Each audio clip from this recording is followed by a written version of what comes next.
Welcome to dairy 5 number এপিছডটো চালোঁ তাৰ। এই এপিছডটোত আপুনি পেনিৱাইজকো চাই পাব। যোন ল'ৰাটো 1 নম্বৰ এপিছডটোত গায়ব হৈ গৈছিলে বুলি ভাবিছিলে চবেই, কিন্তু এই এপিছডটোত সি আৰু আহি যায়।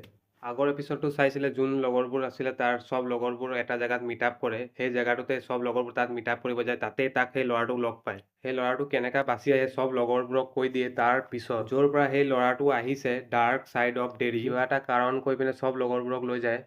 কাৰণটো মই নকওঁ বাৰু, আপুনি ৱেব ছিৰিজটো চালে গম পাই যাব। মিলিটাৰী মানুহবোৰো গম পাই যায় ডেৰিৰ ডাৰ্ক চাইডটো। তাৰপিছত চবেই যায়। তাত যোৱাৰ পিছত এনেকা এটা টুইষ্ট আৰু টাৰ্ণ পাব, সেইটো চোৱাৰ পাছত আপোনাৰ গুজবম আহিবই। লাষ্টৰ 10 মিনিটত যেতিয়া পেনিৱাইজৰ এন্ট্ৰি হ'ব তেতিয়া চাব, সেইখিনিতো আৰু মজা লাগে কৈছোঁ নে চাই। লাষ্টত পেনিৱাইজে কি ওপৰত ভয় কৰে সেইটোও গম পাব। এই এপিছডটো 1 ঘণ্টামান আছে, কিন্তু চাই মজা লাগিব আপোনাক। মই ৰেটিং দিছোঁ 5 আউট অফ 5 ষ্টাৰ।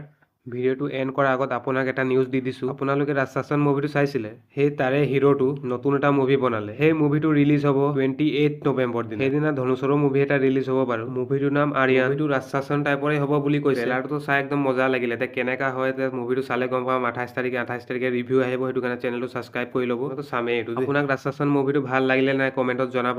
ভিডিঅ'টো ইয়াতে এণ্ড কৰিছোঁ। ঠিক আছে, লগ পাম নেক্সট এটা ভিডিঅ'ত। বাই, টেক কেয়াৰ।